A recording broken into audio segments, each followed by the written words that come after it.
Les amis, le progrès, le temps qui passe, l'évolution, c'est quelque chose qui nous concerne toutes et tous. Et dans le monde de la moto, personne, j'ai bien dit personne, n'y fait exception. Soit on évolue avec son temps, soit on finit la plupart du temps par disparaître. Et aujourd'hui, on va parler d'une des marques qui sont considérées comme les plus sensationnelles, les plus fun dans le monde de la moto, des machines qui donnent toujours la banane lorsque l'on prend leur guidon. J'évoque bien évidemment KTM, le constructeur autrichien qui produit parmi les bécanes les plus sensationnelles de la prod avec les Duke, les Super Adventure, les SMCR, une gamme qui aujourd'hui est véritablement plutôt très bien étoffée et qui a toujours été assez conservatrice dans ce qui concerne l'énergie utilisée sur les machines. Eh bien, il semblerait qu'aujourd'hui, nous allons commencer à parler de l'avenir de KTM avec l'arrivée d'une potentielle e-Duke, donc une moto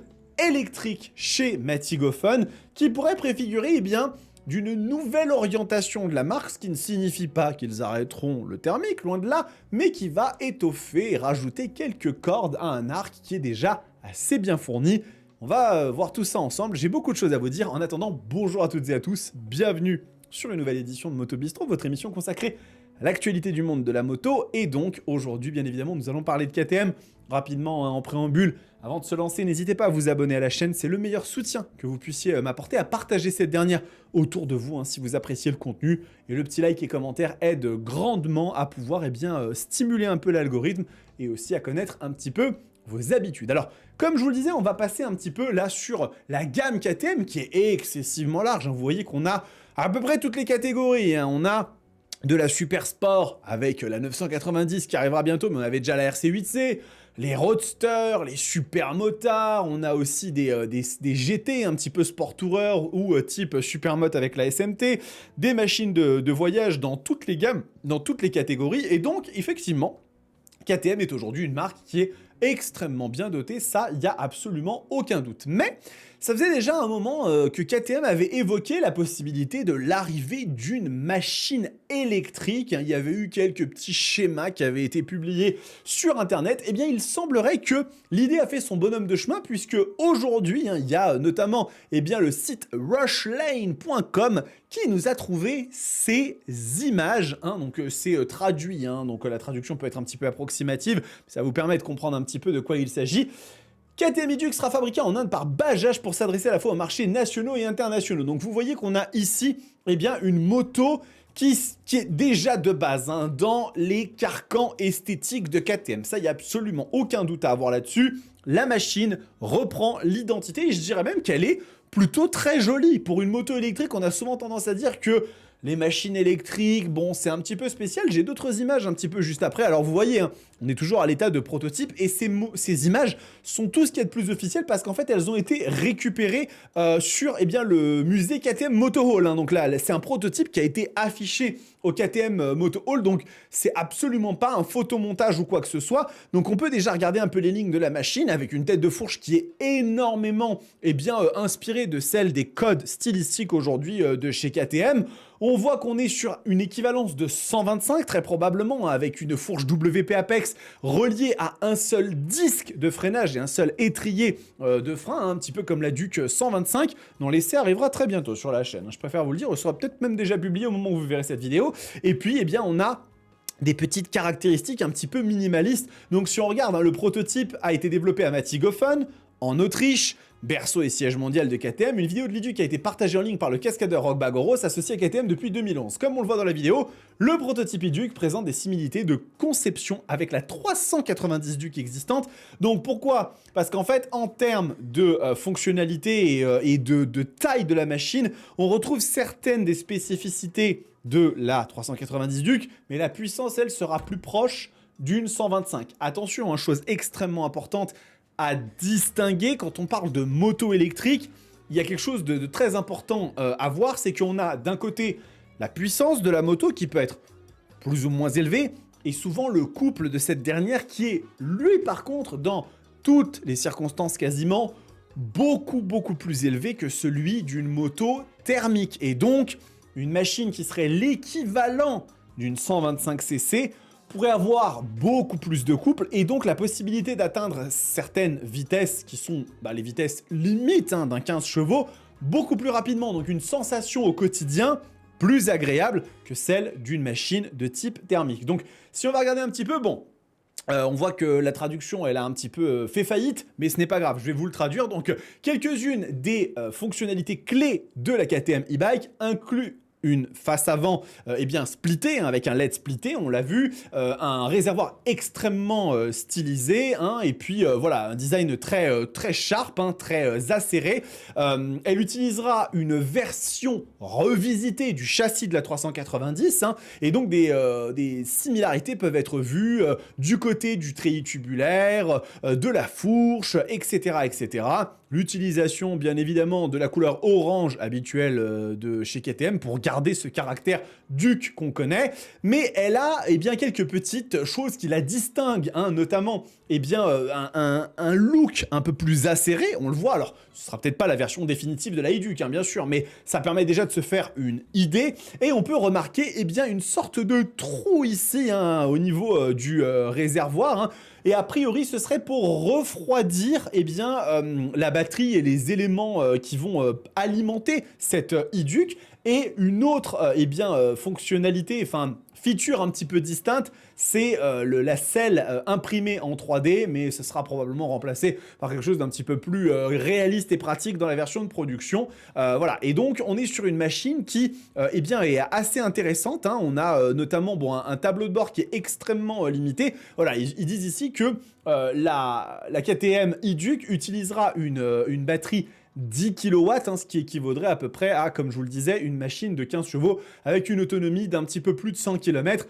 Bien évidemment, si on est sur une moto qui va être équivalente à un 125cc, avoir une grosse autonomie ne sera pas forcément un énorme objectif, puisque l'idée ce sera d'avoir une machine utilisée principalement en ville, dans des utilisations urbaines, et du coup les performances seraient très proches de celles d'une 390 Duc. Pourquoi ? Parce que comme je vous le disais, au niveau du couple, on risque d'avoir quelque chose d'assez chouette, et probablement même plus légère que la 390 Duc qui pèse 168 kg, donc c'est ultra intéressant, ce qui donnera à la machine des comportements un petit peu plus agiles et une maniabilité améliorée. Sur le prototype, la batterie et le moteur sont placés au même endroit que la 390 Duc a son moteur, et on a notamment une transmission à chaîne. C'est vrai que ça, c'est quelque chose qui n'est pas si commun chez les gros acteurs du monde électrique, puisque aujourd'hui, qu'est-ce qu'on peut comparer un petit peu à ça ? On va avoir dans un premier temps, bien évidemment, Zero Motorcycle qui sont les tenants de la boutique, c'est vraiment eux qui sont les plus établis dans ce monde-là,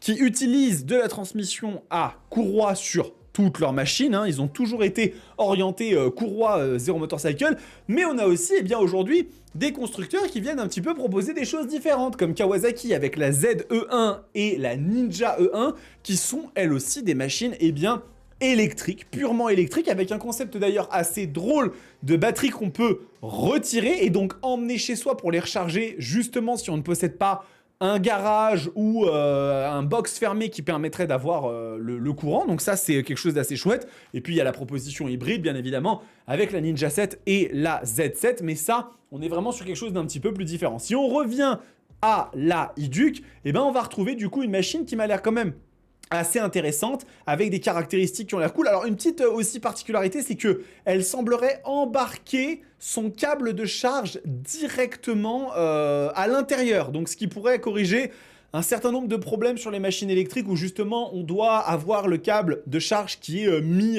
quelque part au niveau du réservoir ou ce qu'on qualifie un petit peu de compartiment pour mettre un petit peu les affaires. Vous les avez pu le voir sur l'essai de la Zero Motorcycle SRF. Donc c'est très intéressant de voir que KTM eux aussi sont en train d'envisager un avenir dans lequel l'électrique n'est pas exclu.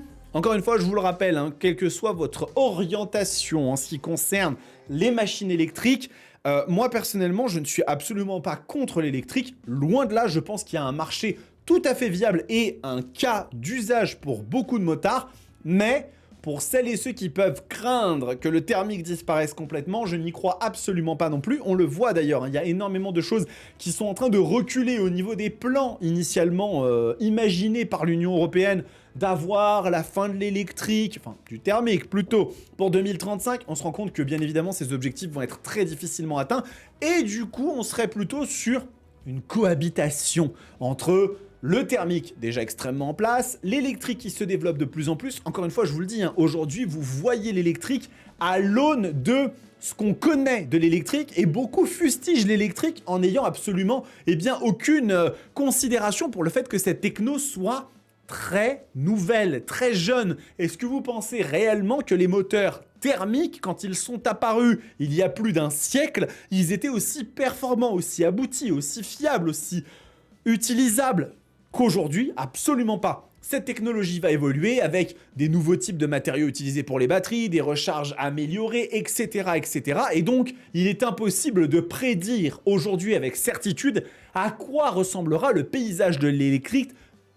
C'était très dur à dire, de l'électrique, pardon, dans 10 ans, mais ce qui est sûr et certain, c'est que la technologie va évoluer, et puis à ne pas oublier aussi que l'hybridation semble être quelque chose qui est dans la tête de pas mal de personnes. Vous l'avez vu avec le plug-in hybride de la MT-09, c'est pas que Kawasaki qui sont sur l'affaire, donc il va y avoir pour moi une cohabitation, et on pourra choisir un petit peu, la motorisation qui nous correspondra le plus, l'énergie qui nous correspondra le plus, et je pense que plus le choix est présent, mieux c'est pour tout le monde. Voilà les amis, j'étais très content de pouvoir vous parler de cette petite KTM e-Duc qui nous donne quelques idées sur comment Matigofun voit son futur et son avenir. Je pense que c'est pas anodin que le prototype ait été mis au KTM Motor Hall après toute cette situation de crise économique. Ça veut dire que c'est un choix délibéré de leur part et que donc ils ne considèrent pas que cette machine ne soit pas intéressante. Au contraire, je pense qu'ils vont vraiment pousser dans cette direction-là, toujours en espérant que des monstres comme la Super Duke 1390 restent au catalogue, puisque moi, ça me fait très plaisir. Voilà, cette vidéo est terminée les amis, j'espère qu'elle vous a plu. N'hésitez pas à me dire ce que vous en avez pensé dans les commentaires.